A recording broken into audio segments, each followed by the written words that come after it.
Welcome to the Fit Dad Nation podcast, forging strong fathers and raising a stronger generation. It's time to get up or shut up with your host, Steve Roy. Hey guys, Steve Roy here, host of the Fit Dad Nation podcast. Welcome to the show. I appreciate you listening. As a dad, you're listening to the show. There's probably a good chance you're struggling with some aspect of your health and fitness, whether it's your energy, whether it's your gut, you're carrying a bunch of extra weight around, whatever it is. It could just be your confidence is down because you don't like how you look and feel. Something has to change.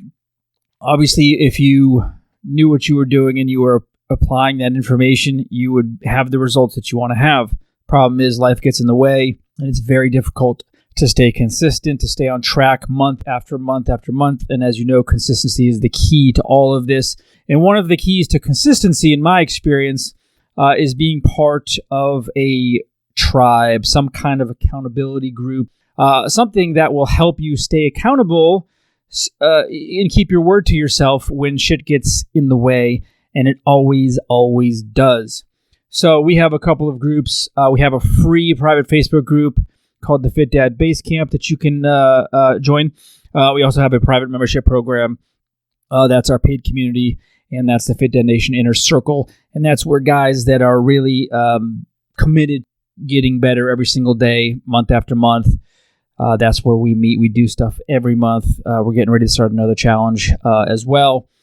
Anyway, you can find out more about that, fitdadnation.com/inner circle. So what I want to talk about today is, I think something that's important for everybody, and that's making fitness a priority in your life. So let me first start by saying, if health and fitness is not a priority in your life, that's okay. I'm not here to beat you up. I'm not going to judge you. I'm not going to call you a piece of shit, or I'm not going to call you lazy. Some people just have other things going on that are more important to them. That's what it is, right? If that's you, that's absolutely fine. This is not the show for you. That's okay. Yeah, I'd like to speak to the men that want to make fitness a priority, but they either don't know how, they don't know where to start, they don't have the motivation, they don't have the knowledge, whatever it is, they want it, they just don't know how to get it. And so what I'm going to do today is share some reasons. Actually, I have 10 ideas for you to help you keep and make fitness a priority. So again, in a perfect world, I honestly think that every man should be dedicated absolutely to their health and fitness, because if you're not taking care of yourself physically and mentally, you just can't take care of your family the best way possible. I honestly believe that 100%. And so those that are putting themselves on the back burner and have for a long time, in my opinion, they're doing their family a disservice. And I know this because I lived it for a very long time. You know, I'm not standing up here as some fitness guru at all. I'm a regular dad who's been through many, many struggles, some even recently. And yeah, I put myself last for over a decade, and absolutely my family suffered. I definitely was not the best husband, definitely not the best father I could be. And it was because I didn't put any time into myself. I didn't feel great. I didn't look great. I didn't have any confidence in myself. I was just kind of going through life, and that's a shitty way to live. So for the guys that are struggling with the motivation and you know, how do I do this? How do I make a fitness a priority in my life? Because I have so much shit going on, you know, and I get it. You know, we're busy men. Some of us are even busier than others. It's just crazy. Some people's schedules, it's hard to find a couple of minutes for yourself, and I absolutely 100% get it. And again, barring some extreme case where you literally don't have any time, it comes down to priorities and making excuses. And again, something I believe 100%. Here's some things that I want to share with you that I found that have worked for me, work for my clients. I've seen it work in our groups for years and years. And I think they'll help you. It'll help you prioritize your health and make you realize, okay, this is something I can do. This is something that can be part of my life forever. And then once you start reaping the benefits, you're more apt to stick with it. Because right now, let's say you're struggling, you're way out of the game. You don't feel very good. You're not very strong, right? You're carrying a bunch of extra weight. You're not sure how it's ever going to change, right? You're not in the mindset to say, fuck it, let's go. I'm going to hit this 100%. I'm going to stay consistent. I'm going to eat a clean diet. I'm going to be hitting the gym, blah, blah, blah. That's probably not going to happen. You have to take some small steps.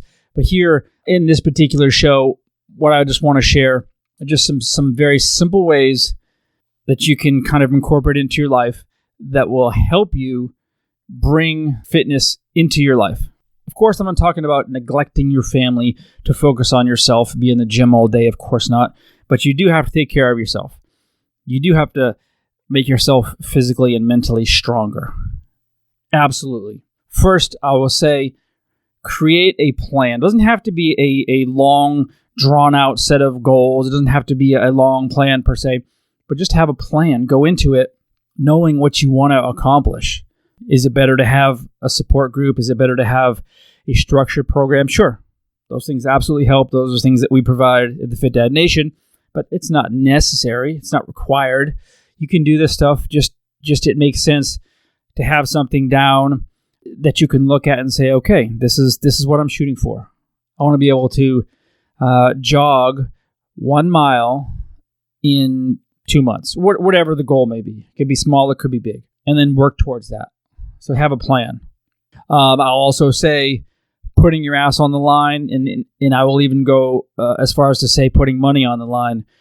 And this is an interesting topic, and I see a lot of this on social media, but people don't value free shit. So there's no shortage of information online. There's so many free programs, guides, coaching, free calls, free whatever. It's everywhere. Problem is, there's very little or no value in that. Again, I'm speaking from experience. I've offered a massive amount of free content. I've coached people for free. I've run free challenges, and I've seen it time and time again. You charge money, even more money, make it more expensive. The perceived value creates more interest and more engagement. It's just the way it is. So if you're struggling with motivation and you want a little bit of a push, put your money on the line, right? Join something. It doesn't have to be what we do. Hire a coach, hire a trainer, become part of a paid challenge, whatever it is. But if you have a little bit of money invested, and enough to get your attention, not a $10 challenge. That doesn't do anything for anybody, right? So put a few bucks in the pot, and you're going to be more likely to show up. It's just the way it is. Next up, I'm going to tell you to block your time. I like to look at my calendar, and I like to schedule my workouts, and my workouts are short. My longest workout is usually about 40 minutes. My shortest one's about 18 minutes. But you still have to block time, especially if you're struggling to find time. It's not so much of an issue for me anymore, but in the past, I had to block it out. So just like any other appointment, any other meeting, put yourself in for 30 minutes, 45 minutes, whatever it might be. Put it on the calendar, put it on the family calendar, and then just stick to it. You have to stick to it. Next up, and this is one of my absolute go-to points. I've talked about this in different shows. I talk about this all the time. It's finding your why, as in, why do you want to make fitness a priority? Why is it important to you? Again, if it's not, I'm talking on deaf ears, you're probably better off going to do something else. But a lot of the times the problem is people aren't looking deep enough to figure out why it's important to them, right? If I say, hey, John, why do you want to lose 40 pounds? You can say, well, because I'm a fat ass, or I'm just tired of looking like shit all the time, or I'm tired of wearing these size pants, or I'm tired of this gut where I can't see my dick when I look down to take a piss. Those are surface answers. Those typically aren't going to get you inspired to keep moving forward and to make fitness a real priority in your life. It's just not. You have to actually do some thinking about, okay, why am I not doing this, and why should I do this? How will my life be better? What's going to change? What's it going to affect? And when you start kind of putting those pieces together, you're going to find that you may stumble into something that you didn't even realize was there. And there's some really powerful stuff. My whys are related to my children, but not everybody's are. A lot of people, it could be aesthetic. It could be a certain weight goal where you haven't seen a certain weight in 25 years and you'd love nothing more than to be at that weight again just to say you did it, right? Those are whys. Not, I want to look better. I want to feel better, right? I want to be a good role model for my kids, right? We all want that shit, but you have to look deeper and find your own specific why. All right, next up, I will say staying consistent. So, like I said in the beginning of the show, consistency is the key to putting all this together, right? Put together some good habits and just stick with them. Your body will reward you. But by staying consistent, it's going to make it easier for you to keep fitness as a priority, right? If you show up for a couple of days, which happens a lot, I see it a lot, guys hit the ground full speed. They haven't done anything in a while, and they say, fuck it, I'm going for it. And they just go all in. And the problem is they just bite off more than they can chew and realize, oh shit, there's no way I can do all of this. And they quit. See it all the time. Better approach, take it slow, take it small, do something every single day that makes you better. Get one day better. And that's how you do it. You stay consistent day after day. And before long, it just becomes a habit. We just came off a 45-day challenge where every day we had 4 things to do. I stuck to it every day. I did my workout every day. I did my mobility every day. I drank half a gallon of water or so, maybe a little more. And then I followed a primal diet. I did those 4 things consistently for 45 days. And yes, 45 days is not a long time, but it was long enough for me to lose 12 pounds, I would say mostly of fat. I didn't have my body fat tested, but I could tell by looking at myself, and my strength went through the roof. My energy was way better, slept way better, and it was a noticeable difference for me. And it was nothing crazy that I did. I didn't go to any extremes. I just was consistent with a few of those basics I just mentioned. Doing workouts you enjoy is also on the list. So if you hate going to the gym, it's not going to last very long. Okay? Some people hate the gym. That's okay. You don't have to go to the gym. You don't necessarily have to be lugging around heavy weights, although that's preferable to really incorporate strength training. But you can do things in different places. You can do it in your garage. You can use it with your own equipment. You can do body weight training. You can do suspension trainer training. You can go to the park, or you can do something else completely. You can do heavy rucks up a mountain. You can do cycling. You can jump on your Peloton, or you can do boot camps at home with the Peloton trainers. Anything like that. But do something or find something at least that you enjoy. Because if it's a chore for you, like, oh, fuck, I have to do this again. I just did this yesterday. Seriously, it's not going to last. You're not going to want to keep sacrificing and hating on life because you have to do this every day. It's just not going to work long term. So one of the keys to getting all this together, it's looking forward to it. Right? You're going to prioritize health if you love doing it. If you get to go on a 10-mile or 15-mile bike ride on a beautiful path in the fall with one of your buddies or your wife, a couple days a week, you're going to look forward to that, right? You're going to enjoy it, and you're going to prioritize it. Next up, I will say doing HIIT workouts. So the benefit behind HIIT is, number one, they're short. Number two, they're intense, and you're burning calories at a higher rate based on your heart rate going up, and it has the benefit of keeping your metabolism, probably not a huge amount, but enough to burn some extra calories after the session is over, depending on how hard you go.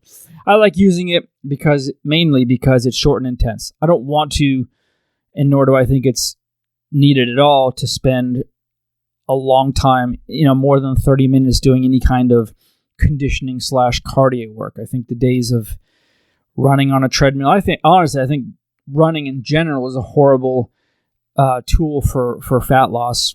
There are just so many better ways to lose weight than running. Plus, it's so hard on your body over time. I don't recommend it for anybody unless you're actually trying to run a race and you need to train specifically for running. But instead, I would do some kind of HIIT workout, which is just, as you probably know, high intensity interval training. So, the idea behind it is to get your heart rate up pretty high and let it come down for short bursts, then right back up and then back down. And there's a million ways to do it, different time circuits, AMRAPs, hurricane training. There's so many different ways, in our programs and in our challenges. I have, God knows, dozens of different types of formats that we use and mix it up and have fun with it, but they're all relatively short and intense. I want you to reward yourself as well. And that doesn't mean when you lose 2 pounds, you go out and you eat 2 pounds worth of pasta, which does happen. I've seen it way more than I should have, but People that have really struggled with weight loss will lose a pound or 2 or 5 pounds and go apeshit and woohoo, I earned this, and they'll go out and just blow the fuck out of their diet and eat like a pig for days on end. And again, one meal, if you reward yourself one meal, no big deal. But when it turns into days and days of overeating, that's not a reward. That's just going back to what you were doing. But you do need to reward yourself in some capacity, whatever that looks like. It doesn't have to be food. I probably would say don't let it be food. Reward yourself in a different way. But just find something that kind of motivates you. And I think a good idea would be to talk to your spouse or significant other on this. If I reach X goal, we'll do this, or she'll give you a back rub, or get creative, but something that you both can work on that makes sense for both of you. I will tell you also, one of the keys to making fitness a priority is having a mindset that this isn't a short-term thing. This is not a short-term thing. I don't want you going into any challenge or program, even one of ours, thinking, okay, I'm going to do this for 30 days and boom, I'm out. Like, that just doesn't make any sense, right? Short-term gains are great, but they're great because they're a catalyst to bigger and better things, which means moving on to either another challenge, another program, but something that can be long-term and sustainable. That's really what the goal is for anybody, for myself, for any of my clients, for anybody in my groups. Make it part of your life. And if you have that mindset of I'm never going to quit, that's really going to help you out. But you have to get that in your mind that this is a long-term fit, and then find out and figure out what that looks like for you. It doesn't have to be eating in a very, very clean, super healthy diet 24/7. Like, that doesn't work for most people. I would say the vast majority. It's not going to work for them. Moderation works for some. For some, like me, I don't do well with moderation. I do well with strict constraints on my diet. I do better with a eat/don't eat list in front of me. Okay, I can have these, I can't have these. And I know that I can have things in moderation if I want. The problem is, for me personally, I'm not a moderate person. So one of my favorite treats is it's Red Vine's licorice. Don't say Twizzlers. Twizzlers don't even come close to Red Vines. But if I get a box of them, and I don't remember how many calories, but let's call it 500 or 600 calories worth of, basically it's 100% sugar. It's not that many in there, and I can't open the box, or I should say, I'm unwilling to open the box and eat 2 or 3, put them away. That's not going to happen. I'm going to eat the whole thing. If there were 2 boxes, I'd eat 2 boxes. That's how kind of I operate. And so I do better with an all-or-none approach. If that works for you, great. If not, and you can do it in moderation, that works too. And lastly, I want to leave you with something that is kind of at the forefront of my mission statement, and something that I had to kind of deal with when I was married, and then after I was divorced. It's the point. The point is this: taking care of yourself, like really focusing on yourself, your mental health, your physical health and wellness, is absolutely not selfish. And a lot of us dads we're martyrs. We want to give everything and take nothing. We want to put everybody and everything in front of ourselves. And a lot of us do that. And a lot of us will do that for the rest of our lives. You'll never change. Fortunately, I was able to kind of break out of that mindset, but it took me a decade to do so. And the problem is I honestly, truly believe that if you don't take care of yourself first, that's the selfish act, because you're not showing up. You can't show up the best way for your family when you're not taking care of yourself. You can't do it. You can't be operating at your best when you're walking around with your head down, 40 or 50 pounds overweight, feeling like shit all the time, getting 5-6 hours of crappy sleep, right? Eating the typical American diet, which is full of absolute garbage, right? Getting just a little bit of exercise, sitting a lot of your day, right? Stressed out with bills and everything else, right? That's just a recipe for horrible health and eventually dying early. There's so many diseases and ailments associated with that type of lifestyle, but it's extremely common. And so if you take nothing away from this show other than that's all I care about. Please just remember it's absolutely selfless when you start taking care of yourself and you become a better man, a better father, a better husband, a better employee. 100 out of 100 times. Please just take that and remember that, if nothing else. Anyway, brother, I appreciate you listening, and we'll catch up next week. Thanks for joining us. And remember, if you want more information, check out the Fit Dad Basecamp group on Facebook. And don't forget to stop by fitdadnation.com. Until next time, keep kicking ass and taking the next step. You can do this, Dad.